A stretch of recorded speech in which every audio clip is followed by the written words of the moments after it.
Okay, so here we are in the Gluware user interface, and we're going to navigate into Network RPA for this demonstration.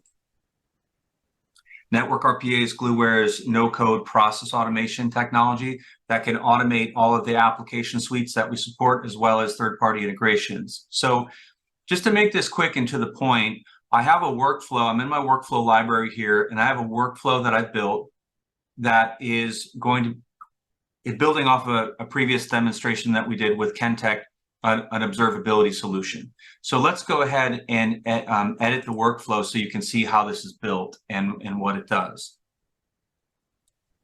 So again, Network RPA provides this drag and drop canvas where I can drag and drop tasks over into the canvas and work out exactly what automated action I want to take. In the use case here, Kentech is going to be determining that there is a application degraded performance, let's say with Zoom or something, and they want to see if the network is the problem. So one of the ways in which Gluware can help deduce if the network is the problem is to understand if any config has changed. And for example, you could even audit. In a previous demo, we demonstrated audit. You could do things like drift or audit. And if your configuration has drifted away from the approved normal, or let's say you fail an audit, you could auto remediate. So in this step, the provision is going to auto remediate if it meets the if I look at if config drifted in this case, you know it's going to proceed here. If it's a yes, it's going to proceed here. So you can see that the basic, let's say, action I want to take, or event-driven action, if the third-party system is determining an app challenge. Now, the key new thing what we want to show you in this demo is, well, I don't want my entire network triggered. I want to pass in a variable so Gluware focuses on a key area of the network. So what I've done for this example is I've built a variable called site, because Gluware has sites and we have a group of devices that are in a site. And so for this particular technology to work in terms of integration, we have a new reserved variable type. It's called start object, or start obj for short, and that indicates that it is a variable that is going to be passed into the workflow. So I have start ob.site as my variable. So this variable's been created. Now on my filter targets, which tells Gluware what devices to use in the workflow, I'm going to match the site name equal to the start object of the variable site being passed in. So this is how I create the variable, and I tie it to this task.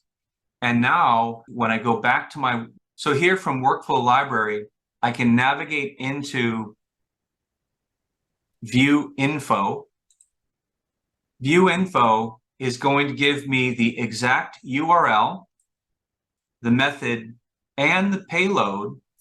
I can look at this in JSON form. This is the exact URL and payload that you have to integrate in your external system. So with the example of Kentech, they have an event that says if they hit a certain threshold, make this API call.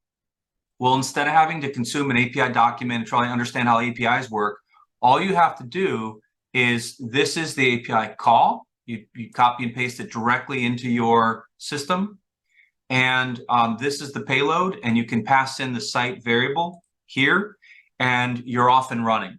So this is really powerful. I know it gets a little bit deep here, but this concept of very lightweight API integration for things like event-driven automation is a really powerful concept to execute that. So another benefit of building these, what we call input parameters, is that this workflow is sitting here and it can be fired off with that API call that passes in the variable.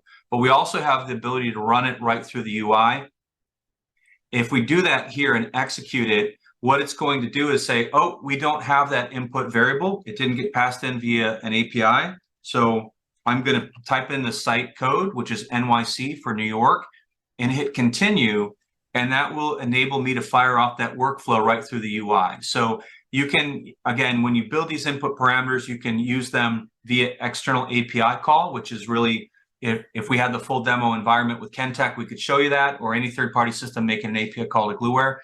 Without that API to kick it off, We can also run it manually and pass in the variable through a form fill and kick it off.